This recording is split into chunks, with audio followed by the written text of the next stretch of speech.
You're listening to the Public Sector Show by TechTables, a podcast dedicated to sharing human-centric stories from CIOs and technology leaders across the city, county, state, and federal agencies, joining in the conversation and touching the hearts and minds of leaders across technology today. From mission-driven leadership to cloud, AI to cybersecurity, workforce challenges, and more. Never miss insights from peers and vendor partners across the public sector. And to make sure you never miss an episode, head over to techtables.com and drop your email to subscribe. New podcast episodes come out every Tuesday and Thursday, along with weekly Behind the Mic newsletter. And one of today's podcast sponsors is TechTables Plus, an engaging new community where you can have early access to never-before-released episodes, early access to live event recordings, early access to weekly 3 interesting learnings, early access to live event ticket purchases, no episode ads, and more. Plus 3 extra special bonuses when you sign up today. Bonus number 1, access to the CEO show. Bonus number 2, access to the Higher Ed show. And bonus number 3, access to the Digital show. Join TechTables Plus today. As always, thank you for supporting the TechTables Network.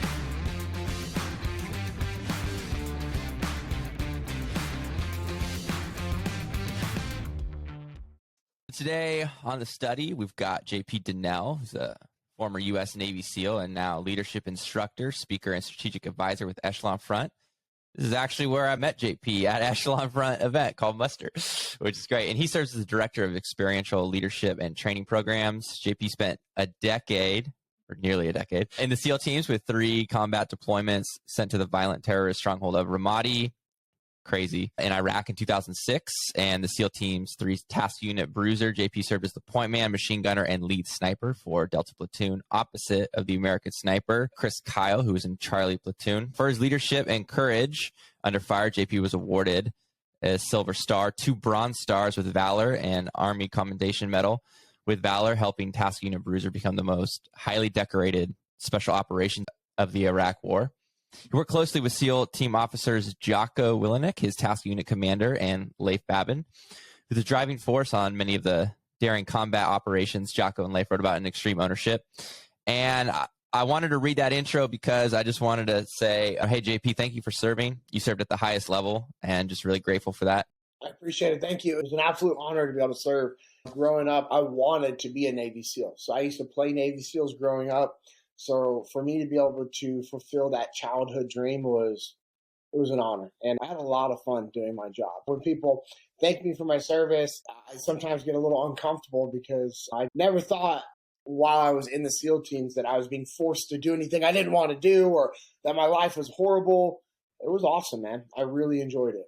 Yeah, no, I love that. And I was thinking that I can't even begin to comprehend the mentality and the mindset required to go in and just execute at that level. I didn't know my father, but my father was a Marine. And actually, when he had passed away last year, I didn't know this, but they dug up his record and he had this machete that he had in Vietnam. And I found it. So I was gifted this. Look how crazy this is. That's outstanding. Yeah. So this is one of 2 things that I have from my father, who he left when I was 5, but I didn't really know the guy. But his unit in Vietnam was hit, and he was the only one. He got dragged out. So there's a lot of mental stuff there. But yeah, pretty crazy. So I just really enjoy military history and have a special place in my heart for folks who have served, especially since I get to enjoy just podcasting from my house. People like JP. Let's jump in. Why don't you just give us 5 to 10 minutes on your background on the SEAL teams, and then we're going to jump in. We're actually going to pick up JP's story during his transition period, and I'm going to link to all the other podcast content that JP already has. But why don't you just give us 5 to 10 minutes of background? Yeah, joined the Navy right after high school, went through boot camp, basic schooling in the Navy, went to San Diego to go through BUDS, which is basic underwater demolition SEAL training. It's a hard training that you hear about that people go through to become a Navy SEAL. It's our selection process. When I started that training, day 1, there was 222 guys in that class that started the training. And when we graduated, I was one of 28 of those originals that started day 1 that graduated with the same class. So high attrition rate, hard training. Obviously, it's supposed to be, but I really enjoyed it. I had the mindset of I get to do this when I was going through training, and that mindset of I get to do helped me really push through those hard, difficult times that you think you are in, but then also the instructors are creating this environment to be worse than it actually is, to see who's going to quit, to see who's going to not be there during those hard times. And that's all that training is just trying to weed out who's doesn't really want to be there. And then made it through that training, went through our advanced training that prepares you for the SEAL teams, checked into SEAL Team 3, had a deployment to Iraq. The first deployment was pretty decent. We were doing personal security detail, not what we wanted to do. It was a job, and it was a job that they trusted us to be able to do properly, and we did that job good.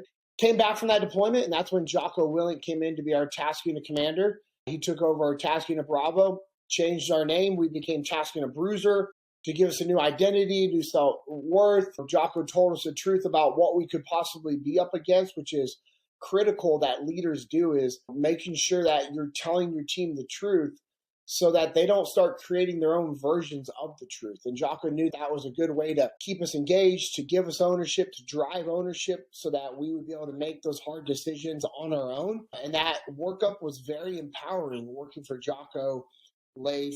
We deployed to Ramadi. It was an awesome deployment.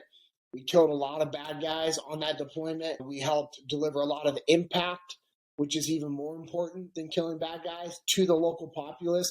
We were able to drive ownership to the local populace, which was critical to the turning of the tides in the Battle of Ramadi, honestly, to see the impact of these kids being able to go to school again. Because when we were in Ramadi, there are no forms of education allowed for women and children, which is crazy when we think about, right? But that was a reality there, and it was sad. And we had turned Ramadi, one of the most violent and deadly and dangerous neighborhoods in the world, to eventually became the safest area in all of Iraq. After that deployment, I came back. I went to training because I had an injury, pulled me from the platoon. And that's when I went to TRADET, which is the training detachment for all the West Coast SEAL teams where I was working for Jocko. And we started to revamp all the training for all the West Coast SEAL teams.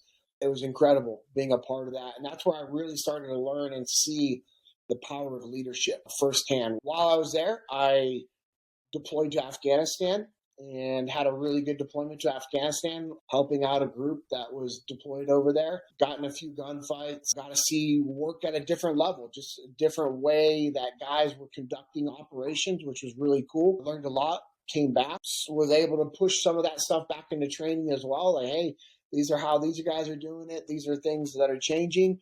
And then I was getting ready to rotate back into the SEAL teams because I've been at training for probably longer than I should have. And that's when I met my wife. And I was going to move her and Aiden, my bonus boy, he's my stepson, but he's mine, I was going to move him to San Diego. We were getting married. And then Amanda got pregnant and found out she was pregnant with twins. And it was just going to be too much for her moving away from her mom and dad and her friends. She's a small town Mississippi girl. And so to go from that to San Diego and then I was going to be gone all the time doing a workup and deployment, it just wasn't fair. And so I decided that I was going to get out so I could focus on my marriage. I'd already had failed marriages and relationships and all this other stuff. And I didn't want to do that again. And all my failed relationships in the past were 100% my fault because I always put the SEAL teams number one. And in order for you to be successful in the SEAL teams, that's something you have to do. And I decided that chapter of my life was a really good chapter, but it was just a chapter. And I had to move on. And so I decided to get out of the military. And that was a rough transition out. I started doing sales at a financial company, and I was struggling because I didn't establish a new mission. I didn't take the time. That's where a lot of veterans and a lot of first responders and college athletes and professional athletes and humans that transition from one thing to the next, the ones that struggle are the ones that fail to establish a new mission. They don't take the time to sit down and think, okay, what's my purpose? What's my goal? What is my why? Why am I doing what I'm doing right now? They're just going through the motions, which is fine. Sometimes you just got to go through the motions. There's no denying that. There's a time that you go to work, you grind it out. And I hate saying grind because I think too many people have abused that term. They're like, I'm grinding. You're like, no, you're working a 9 to 5, bro. That's not grinding it out. You know what I mean? It's like, come on, man. Yeah. Hey, working your 9 to 5 and going to the gym for an hour is not grinding it out. You're doing what humans are supposed to do. I look at people with 2 to 3 jobs raising kids and trying to go to school to get a degree. They're grinding. Yeah. They're the ones that are working their asses off. And so I just failed to establish a new mission. Now, I was a hard worker. I was coachable. I was teachable. I was getting after it with this new company, but everything else started to fall apart, my man. And it was a rough transition. Yeah, and we're going to, and this is where we're going to pick this up. But before we pick it up, there are some stuff. So I love that you said bonus son. When I married my wife, she had a daughter, Annabelle. And so we just use bonus daughter. So I haven't actually heard someone say bonus. And so I love that bonus son. Yeah, bonus daughter.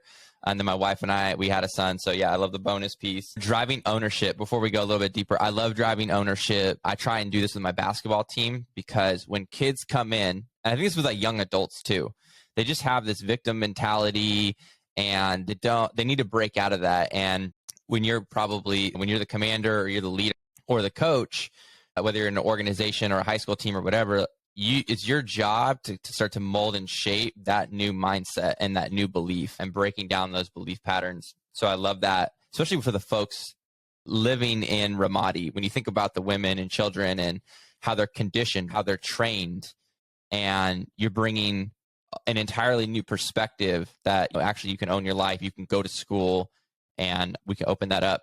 It wasn't an option. Yeah. And that's what I get so frustrated with people in America and other first world countries that complain about the things that are going on. And let me be honest, I do that sometimes myself. Like, we all fall victim to that. But I would like to think that I am pretty quick to remind myself about, hey, hold on, pause. And I have a saying that I share with people all the time is my worst day is somebody's dream. Like, the worst day of my life is somebody's dream. They would love to have those hardships, because if they had those hardships, they meant they have all the other stuff that I have. And so it's easy for us as humans to, like you said, play the victim card and be upset with the situations that we're in.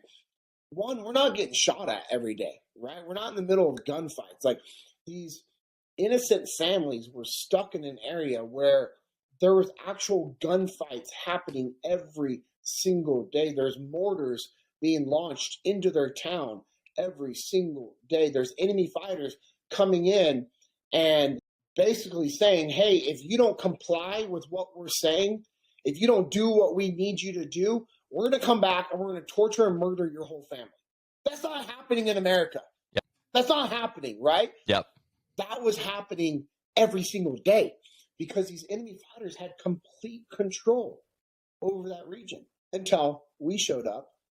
And when I say we, not just Tasking and Bruiser, but we as Tasking and Bruiser and the soldiers and Marines that came in to work together, one team, one fight, understanding what the mission is and understanding that we needed to work together. And it didn't matter who got the credit.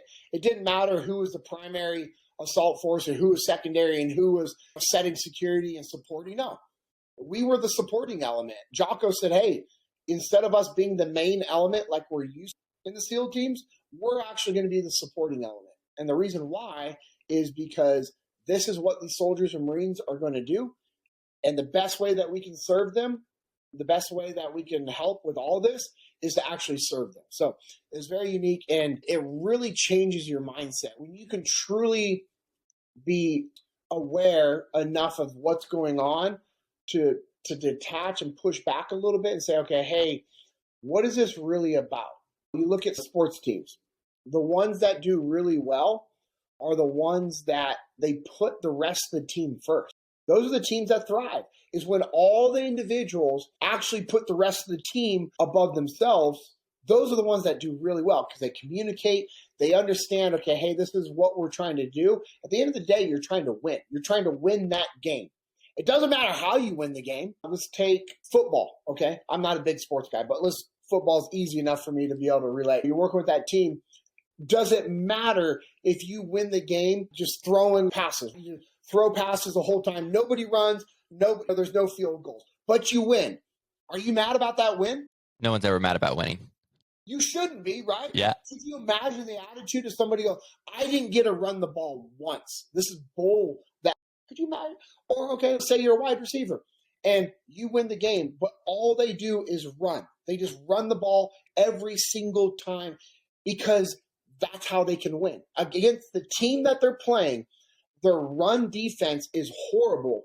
And so you capitalize on that so that your team can win. Is anybody going to complain about that? That's actually a great example. I have this issue with high schoolers where on the basketball team, some complain about playing time and will win. But you see it with the kids where they, hey, I didn't get to play. And it's like, tonight, I just didn't require what I needed of you tonight. So but I need you on the bench, cheering your teammates on and being there for them. And I think I have some kids where I said, no, you need to wait for an opportunity will come. You just need to be ready. And this season alone, a lot of guys on my team, and part of it was due to COVID. It was opportunities pop up to play. But if you're not ready and maybe you're complaining or you're just not practicing, then when that opportunity comes, you're not ready to play and I can't play you. And so there's a time to be ready for that. So for me, as you talk about that, reminds me of Ramadi. I was our lead sniper for Delta Platoon. Chris Kyle was the lead sniper for Charlie Platoon. The snipers got a lot of credit in Ramadi because of what we did. And we shot a lot of people. All right. That was part of it. Yeah. But guess what? We would not have been able to do if it wasn't for our machine gunners that were providing security the whole time. We wouldn't have been able to do what we did if it wasn't for the comms guys calling in. That's what makes a SEAL effective. It's the team. It's the diversity of all the guys, all the skill sets on that team. And there's guys that are really good at getting guys prepared to rise to that next level. And I've seen this with sports teams that I've talked to. There's guys that understand, hey, they don't get a lot of playing time. But because they're on the team during practice, they're getting those top guys even more prepared to go out and win. And that's what makes a good member of society is when they put other people first. One of the things that we talk about at Echelon Front, we always ask people, hey, what makes a really good Navy SEAL? And when I initially ask you that, you're probably thinking tenacity and grit and discipline and all this hard work, right? Those are the things that you're thinking about. And those are all good traits. But what makes a good Navy SEAL is the person, the guy that puts the team first. That's what makes a good Navy SEAL. Because if you don't put the team first, you're not putting the mission first. And if you don't put the mission first, that means that you're not going to take care of the team to accomplish the mission. So you have to take care of the team. You have to put the team first. Yeah, I love that. So I have my own TechTables notebook, but in today's honor, I'm using my lead win notebook from the event. And inside here, we got mindsets for victory. And one of them, probably, I don't know, they're all really important, but humility. So check the ego is the number one killer in business life. And for those who want more content with JP, can't even do justice. I really struggled. I was telling my wife, there's so many good episodes with JP out there that are really deep. So episode 46 on the Jocko podcast, episode 246, episode 309, you will get 10x more JP on these podcasts. And there's some additional links. I think there's even a video I watched JP wearing sandals and some flip-flops and some beach wear giving a talk on stage somewhere. So there's a lot of content with JP out there. But just for our time today, I really wanted to frame the episode around this concept that heavy is the head that wears the crown. And it's pretty heavy. Could you just maybe take us back to that dark place where I've got some folks who are in some dark places right now. I got some high schoolers in some dark places right now. What was that spot like? And then maybe some strategies on how you can, or some suggestions and helpful hints of, hey, how can we help these folks climb out? How did you climb out? Yeah, it's a good question because we all go through dark times. And I feel like we go through dark times when we feel helpless.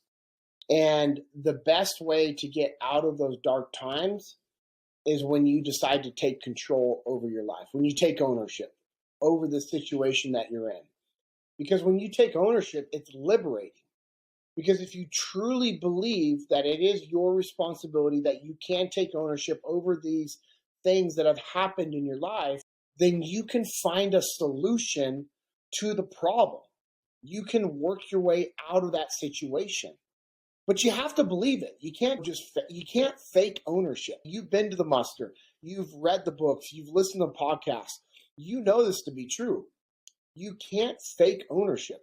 You have to believe it. You have to truly look at the situation and find ways to make it your fault. And the problem with that is that means that you're going to have humility. You're going to have to check your ego.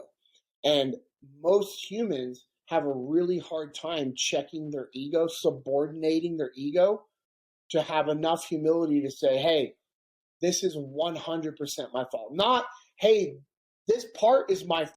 That's partial ownership doesn't work. You have to take complete ownership of the situation that you're in and say, hey, I'm in this dark place because I allowed this to happen. I allowed this person to be in my life for too long. I didn't realize that they were a toxic person. I was, blind to all these signs. And if I had paid attention to this and this, I would have realized that this person should not be in my life. And if that person wasn't in my life, I wouldn't be in this bad situation. I wouldn't have made the decisions that I made that put me in this spot. You actively have to find ways to make it your fault and make it your responsibility to fix the problems that you're in. That's the only way that you're going to drive out of it. And that's what was going on. That's what was wrong in my life at that time, was I just had not taken the time to really analyze what was wrong in my life. I was blaming everybody because that's the easy thing. The easy way is, oh, hey, it's my wife's fault that we're in this situation because I got out of the military and I was really good. And I had a steady paycheck on the 1st and 15th of every month. And I could have had retirement if I would have stayed in. I had all these thoughts in my mind. I was blaming literally everybody else in my life. And I got to the point to where it just all fell apart. Our marriage fell apart. We ended up getting divorced. She served me divorce papers because that's how bad of an environment we were in. That's how toxic of a person I was. And so I signed the divorce papers. I gave them back to her on our anniversary. I waited until our anniversary. I signed them on that day and gave them back to her on our anniversary just to prove a point. That's how angry I was at everything. And so I do all this stuff and I'm still blaming everybody. I'm blaming her. I'm blaming her parents. I'm blaming the military. It was horrible. And everything fell apart. It's really easy to stay in that dark, bad place because there's an attraction to being the victim because you think people are going to give you all this attention.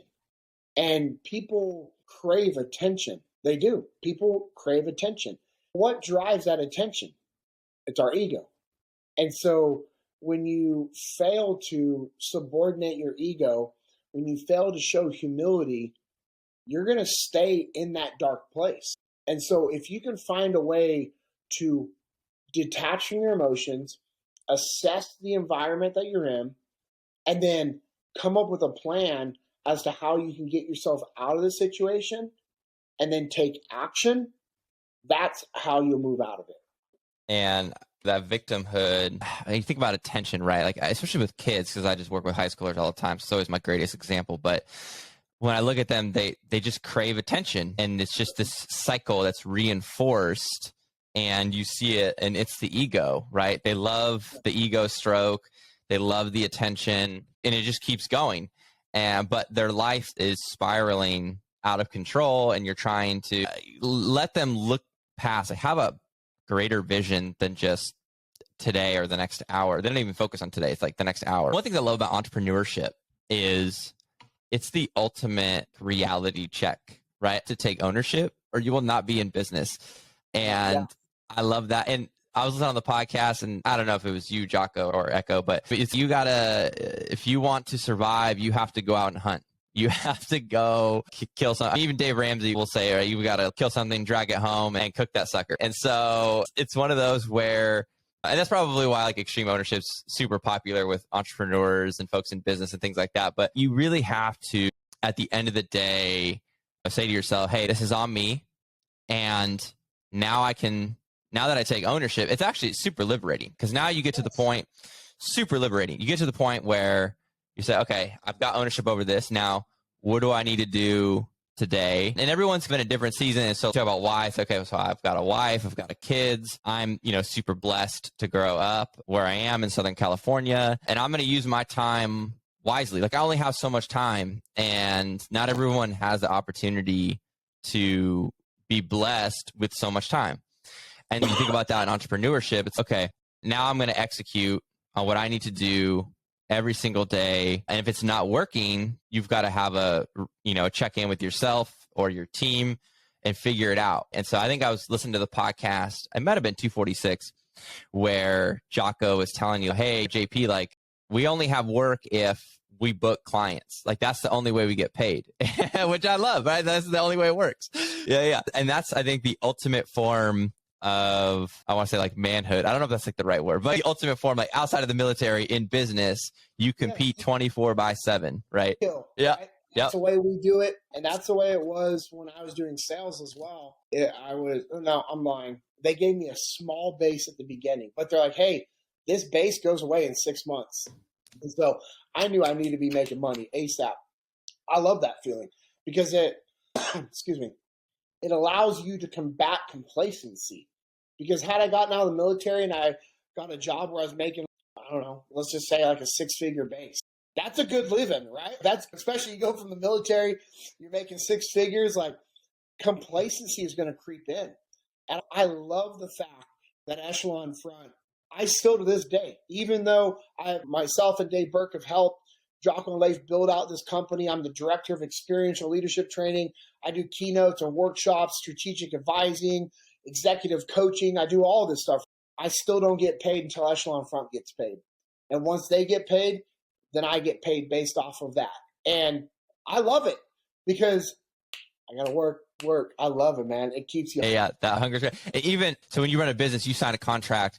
It's funny because just because you sign the contract, that's not actually payday. So you've got whatever the terms are. Yeah, not until it goes to the bank account. And I saw this a long time ago. I just pulled up my iPad where it's like, it was just an entrepreneur magazine, but it was 7 reasons why your salary job is like crack cocaine. You love that complacency. You keep taking the hit, and it trains you to always expect that check to be coming. And then oftentimes when there's a recession or a company reorgs or something like that, you get smacked upside the head and you're laid off. And now that addiction's been taken away. Yeah, we don't, as leaders and taking ownership, we do not want to be addicted to crack cocaine, the salary. Yeah. So when I was at muster, by the way, if you have not been to a muster, oh my goodness, this was the best event that I had been to. And I'd read the books and I was skeptical going in because I'm like, look, I really like the guys. The content's great, but all these events are so fluffy. And you go there and it is the opposite of fluff. Why don't you just tell a little bit about muster? Because I think you do a better job than me. No, I think it's better coming from you, honestly, because which I will, okay, I'll give my muster talk and then you can give it from an attendee. I think, honestly, your perspective, Joe, is a lot more powerful. But I will say what you just said, everybody says that. Everybody that's attended other like trainings, other seminars, other workshops, other mastermind events, whatever, fill in the blank. Everybody always says that because there's no BS, there's no fluff, where it's just the information and it's given to you from the instructors, from their perspective, based off of actual stories from combat and training and life. And we tie it into what people are going through. And we just help people understand the principles and how they can apply to their life. It's not, if you believe it, you'll achieve it. And hey, you need to, no, actually, like that's not true. Belief is critical because without belief, nothing is possible. But with belief alone, nothing is possible. Life requires you to take action, right? You want to win the game, step foot on the field, step on the court, and take action. Take the fight to your competition. That's the only way that you win. And so that's what we talk about at the muster is how do you apply the principles that we talk about? Yeah, and I think it's just the proof with the whole team. So it's not just Jocko, the entire team. And so 2-day event, and I was taking notes nonstop. So I've got it broken up the before lunch, after lunch, roots of learning. You go through the 4 laws of combat, the dichotomy of leadership, mindsets for victory. You've got the fire team drills and exercises. Those are like you break out into smaller teams and groups, and just the role playing. And there's just so many. So the first 2 days were, I don't even know how to put it, but it just from business and the military. Like I remember Jocko said, hey, it took us number of years, like we got turned down from the book. And I don't think you get that, because I think right now you get to the point where you're like, oh, Jocko's the man, like extreme ownership. But to see how many times I'm trying to think about, wow, this is crazy. There's like a lot of dumb people who turned this book down before. I'm like, yeah, did you read the book? Did you imagine being that publishing company, looking at that and being, we told them no? New York Times #1 bestseller for a long time. And then dichotomy of leadership. And then everything that Jocko has now produced and written as well. It's, yep, no, you have none of that, because they told them that it wasn't going to work. It's amazing to look back. So obviously I got the book right here, Extreme Ownership Behind, and then I've got a number of the other books on my shelf. So Leadership Strategy and Tactics, Discipline Equals Freedom, The Dichotomy of Leadership. And then actually this one was gifted out Muster, but Final Spin. Yes. And then I've even got Mikey and the Dragon. Yeah, my kids. So I love that. So you had this quote at Muster that I really liked. You said, go to war with complacency. So I'm curious, do you go to war every day now, or is it just this habit it's just ingrained in you? Did you feel like in the beginning you obviously had to go to war with complacency, but do you think that's is it like a daily piece where you have to go to war? I feel like every day I go to war with myself to make sure that I'm at the highest level to fight complacency, but curious around what you think about that. Yeah, you should declare war against complacency every single day. And I said you should, because it's going to be difficult for you to do that. I don't do it every day. And it's because there's days that I slip up. I'm human. I just don't. And same with Jocko. Everyone's, oh, Jocko's just like Terminator machine and no, there's days that he's not at that level all the time. It's not sustainable. Yeah. But I will tell you, when Jocko's engaged, he's 100% engaged. That's what the difference is when it's on. That's not what a lot of people are able to do. They're not able to turn it on and be fully on during these periods of time. And that's one of the things that I've been working on trying to be better at is, hey, it's my go time. It's time. I got to focus. I got to do this. When I'm on. And then I know when there's times to turn off, I can turn off. I can be present with my family, my wife. My wife and I just got back from Maui, which is gorgeous, beautiful. We had never been before. We had saved up. We were trying to buy a house. I pulled money from our house fund for us to go to Hawaii because I was like, we're not buying anytime soon. The market's crazy, like whatever. And so we went to Hawaii. And guess what? When I was in Hawaii, I wasn't doing what I do every day, grinding out with clients and eating. No, I was present with my wife because that was our 10-year anniversary trip. And so I think that's what people need to understand, that there's a balance. There's a balance to it all. But if you understand that every single day that complacency is going to creep in, it allows you to combat it, whether it's in your health, your finances, your business, your marriage, your relationship with your kids, your commitments to your community, your church, your friends. It's going to creep in. It's going to creep in and try to destroy things that are good in your life. And I'm telling you right now, the biggest thing that it's going to creep into is your marriage. Because if your marriage falls apart, everything else falls apart. And that's what the devil wants to destroy, is your marriage. Because if it can destroy the marriage, everything else falls apart. And so you need to be mindful that's going to creep into your marriage and it's going to cause those problems. Because there's nothing like marriage problems. There's nothing like marriage problems. Because that can start to get bad, then it can creep in and destroy everything else. So you need to be mindful of protecting your marriage, which means you need to be mindful of the relationships that you have, the conversations you have, the things that you're looking at, the things that you're spending your time on. You need to be putting your spouse first, your family first, your business. These are things that you just need to be aware of. And if we can be aware of those things, then we see when things start to try to creep in. The mindsets for victory, it's embedded in them, but I think it could be its own line would be integrity is probably, it's just really important because end of the day, you said, I love that you said, like, if your marriage is falling apart, everything's going to fall apart. And so you've got to be making sure you're taking care of that. And yeah, when you're on, like this weekend, we drove up to San Francisco and I took my daughter to see the Harry Potter play. And it was a ton of fun. And I wasn't doing anything related to business or work or anything like that. But when I'm here, my calendar is slammed. It's slammed. And I operate in more of a seasonal pattern a little bit. So I might go really hard for this stretch. And then I'm like, okay, let's go do this, babe. Or let's go relax over here. And then I'll go really hard. And right now, especially this season, this next 3-week stretch, we were on pause for league basketball, but next 3 weeks, it's 3 to 4 games a week, practices. Yeah. And you might not see me a whole lot because like tonight we've got a game on the road. So I've got to get everything done by 3:00. I'm driving this van. We're going to Lompoc to play at 6:00 tonight or whatever. And then the kids go to dinner afterwards in the van and then you got to drive them all back. Yeah, it's a busy season, but operating, I think, in those kind of short to medium bursts and then stepping away is really good. What are some of the combat commonalities that you noticed that made SEALs successful that versus those that weren't? Like, and do you see those in business today?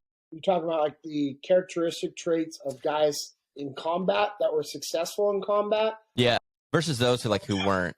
I think the most important one, it goes back to putting the team first and that's humility. Humility is the number one characteristic of a great leader. Now, I also have to say, put this out there because when we say characteristic of a great leader, people initially think, okay, leader, that's a boss, a manager, a supervisor. Hey, I don't have that title. I'm not a leader. Your title doesn't make you a leader. Your ability to influence those around you to believe in themselves, to believe in the mission, that's what makes you a leader. You don't have to have a title to be a leader within your organization, your team, your church, your family, whatever. If you can help those around you believe in themselves, understand the mission, believe in the mission, accomplish the mission, that makes you a leader. And that's why one of the things that we work with our son on is he's part of the wrestling team. And we tell him like, hey, like you need to be a leader. You need to keep yourself on track. You need to make sure the guys are on track. You need to be doing the right thing to push your team past the finish line. Like you need to be doing that. And so in combat, it was the same thing. It was the guys that put the team first and put accomplishing the mission above themselves. That's what's going to make you a great person, a great member of the team. And it's the same thing for business, because if you're doing that, you're exemplifying the first law of combat that we teach at Echelon Front, which is cover and move. That's working with other people to accomplish the mission, right? And when we do that, we're naturally going to build relationships. And when you build relationships, you get trust. And over time, with trust comes influence. And remember, that goes back to what I just said. Your ability to influence those around you makes you a leader. So if you don't have trust and you don't have relationships, you're not going to be able to do any of that. So you have to put others first.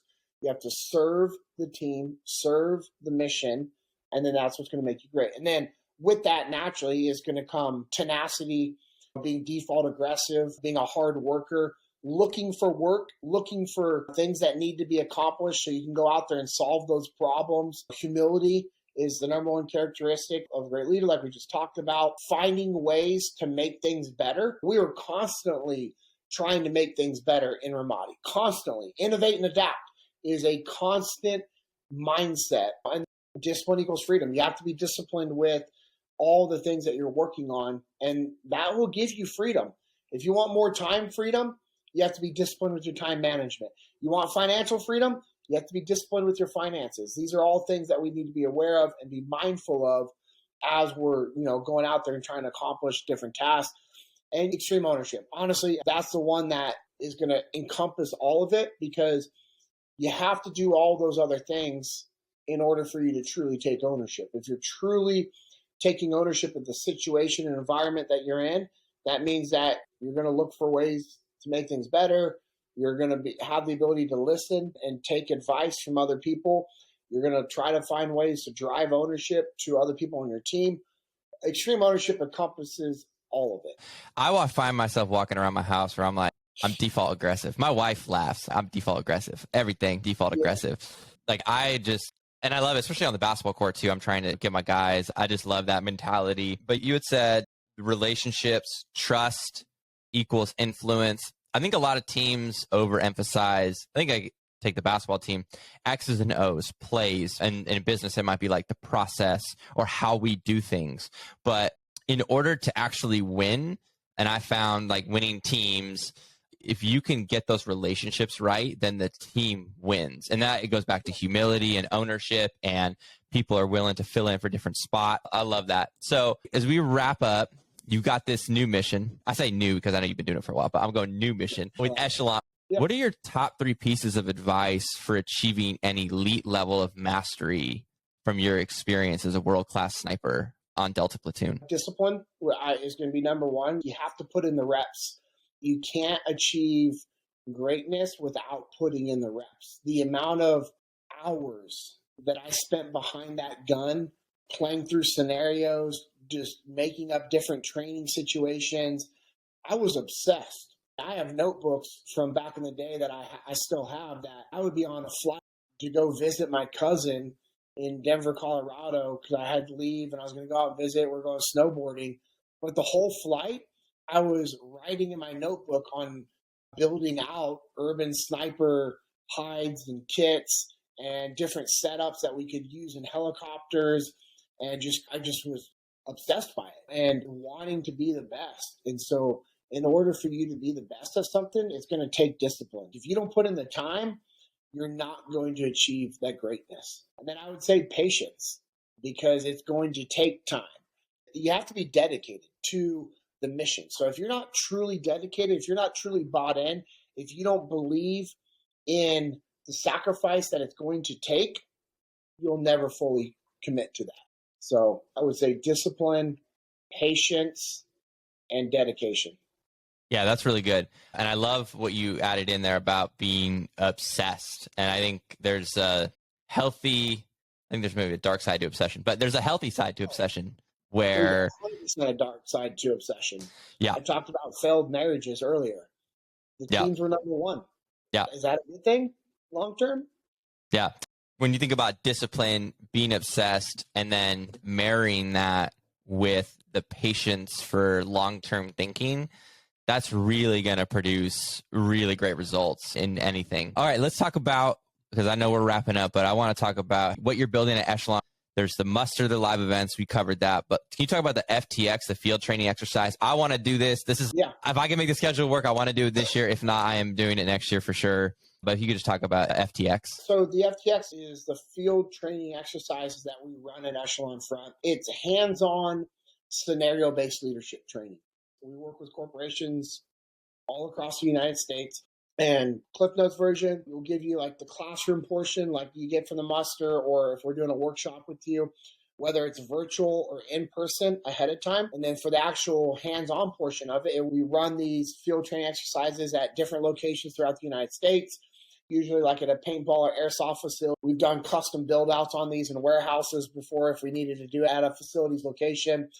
And then we invested into these high-speed military-grade laser tag systems so that there's no projectiles, there's no safety risk of being shot with paintball or airsoft. And to be honest, most people, they don't want to be shot up by airsoft or paintball. Like, that doesn't appeal to a lot of people. Now, do you learn your lessons from standing in an area that you shouldn't? Yeah, but we're not trying to teach tactical training. Our goal is leadership training, which comes back to communication, the laws of combat, the mindsets of victory. So we'll give you like an overview of, okay, here's the gear, here's some basics in patrolling and tactics.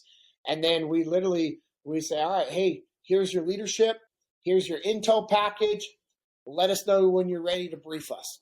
Time on target is in 20 minutes. You need to be conducting this mission in 20 minutes. And so they start to plan the mission. And then they go out and conduct the mission.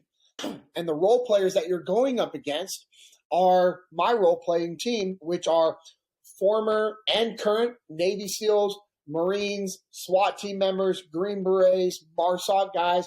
So that's who you're going up against. But they're sticking to the script and their scenarios. So all the missions are scripted to bring and drive these leadership principles home because you feel them real time. You feel the burden of leadership, voids of communication.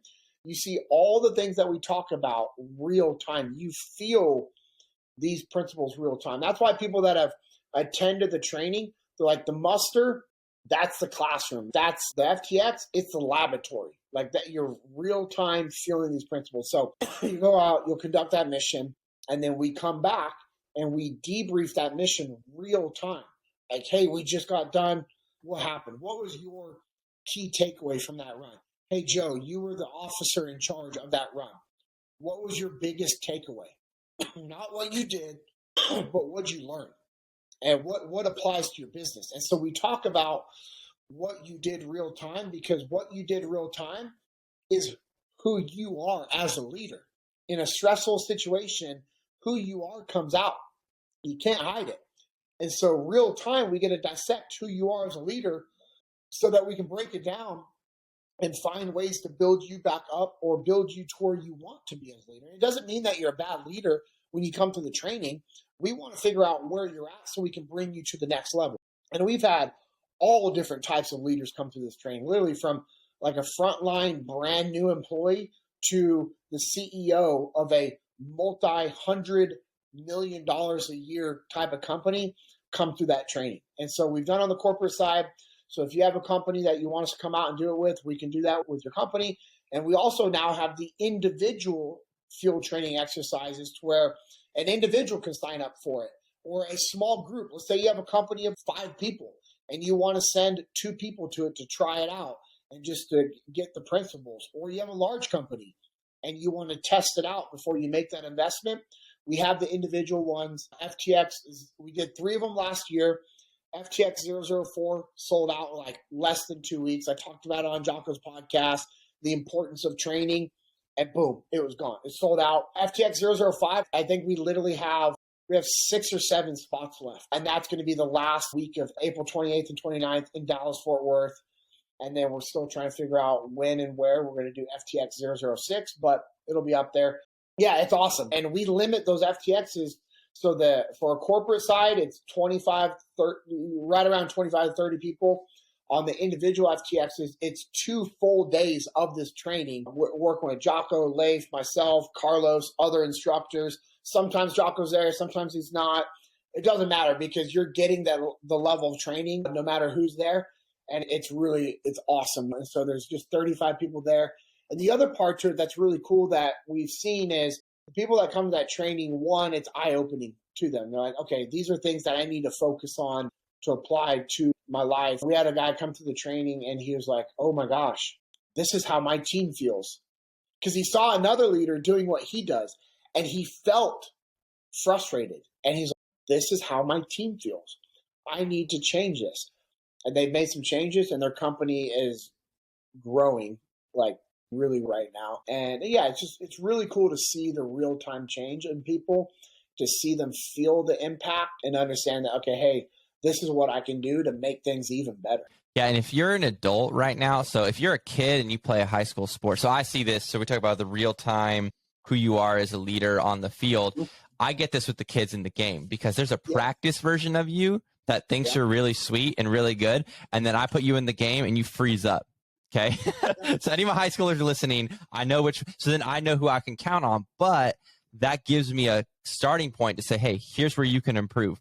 Here's where same thing in business. So this is how I view the FTX is like, it's a check to say, okay, this is what you think about yourself, let's put you in a different scenario, test you out, then you can get feedback on where you're at. So I love this. Yeah. So I pulled this up, FTX 5, April 28th to 29th, Dallas, Fort Worth.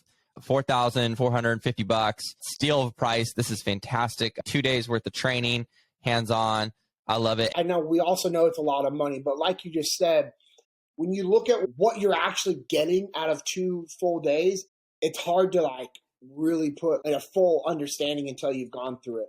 And we had a guy go through the first one, and what's awesome, he's bringing his 2 high school kids to FTX 005. He just signed them up. It's incredible. And so for him, he was like, hey, it's an investment into their future. Like their ability to process stuff is going to be at a much different level. And because he's been applying these principles that he learned to his business, it's been able to bring his business to that point where he's like, hey, I want to bring my kids that are in high school to this training so that they can, understand the impact, which I thought was really cool. We've had people come through it and go, oh, I need this for my company right now. We had a guy come through where he was like, hey, I need this for 50 of my leaders. So we did 2 full days with him. So we understand that there is a financial commitment, and we don't ever want to downplay that. But I can tell you right now, with Jocko, Leif, and all of our clients that have gone through the training, they all say it's the most impactful form of the training that we're able to provide because it's real time. You're going to learn stuff about yourself that maybe you hadn't been aware of. And then when you're aware of those things, you can start to fix them. So the way I look at it is stress brings out who you are. So if we can create the stress and it brings out who you are, you can be aware of it to fix it, correct it, and improve it before an actual tragic, stressful situation has happened in your life, and then you're trying to work through that. Because if you can change these things ahead of time, it better prepares you for the adversity that life is going to throw your way. Yeah, I love that. I love this guy's bringing his high schoolers there. That's super awesome. And also, if you are a business owner or your company, you can actually probably deduct this, right? I think under education or something like that, you can write off a portion of this as education training for your company. I plan to do that. So I love it. Awesome. Okay. So where do you hang out online? What's the best spot? Is it Twitter, LinkedIn? It's mostly Instagram, honestly. Okay. Mostly Instagram. Yeah. Awesome. All right. We'll link to that in the show notes. We're going to link to the page, the FTX page, so any folks who listen can sign up. And this was awesome. We're going to link to all the videos. Super stoked to have you on the study, JP. And yeah, man, looking forward to seeing. Hey, I'm going to be in Orlando. I'm going to Dave Ramsey's EntreLeadership event. It's like Orlando, May 21st to the 26th. Are you going to that? Are you going to be at that? No. Okay. I think we actually have FTXs during the night. Okay. So yeah, no worries. I just saw the email. Dave Ramsey, he just got Jocko signed up to come back, which is kind of awesome because I bought this ticket like 6 months ago or 9 months ago. And so, yeah, I had no idea. He's going to speak. Dave put out a message was like, hey, Jocko spoke last year. Apparently he was like the fan favorite. So he was able to get him back. Yeah. So yeah, it should be a fun time. Thank you, JP. Have a great rest of the morning or afternoon and love it. Appreciate it. Thank you. You're listening to the Public Sector Show by TechTables, a podcast dedicated to sharing human-centric stories from CIOs and technology leaders across the city, county, state, and federal agencies, joining in the conversation and touching the hearts and minds of leaders across technology today. From mission-driven leadership to cloud, AI to cybersecurity, workforce challenges, and more, never miss insights from peers and vendor partners across the public sector. And to make sure you never miss an episode, head over to TechTables.com and drop your email to subscribe. New podcast episodes come out every Tuesday and Thursday, along with weekly Behind the Mic newsletter. And one of today's podcast sponsors is TechTables Plus, an engaging new community where you can have early access to never-before-released episodes, early access to live event recordings, early access to weekly 3 interesting learnings, early access to live event ticket purchases, no episode ads, and more. Plus 3 extra special bonuses when you sign up today. Bonus number 1, access to the CEO show. Bonus number 2, access to the Higher Ed show. And bonus number 3, access to the digital show. Join TechTables Plus today. As always, thank you for supporting the TechTables Network.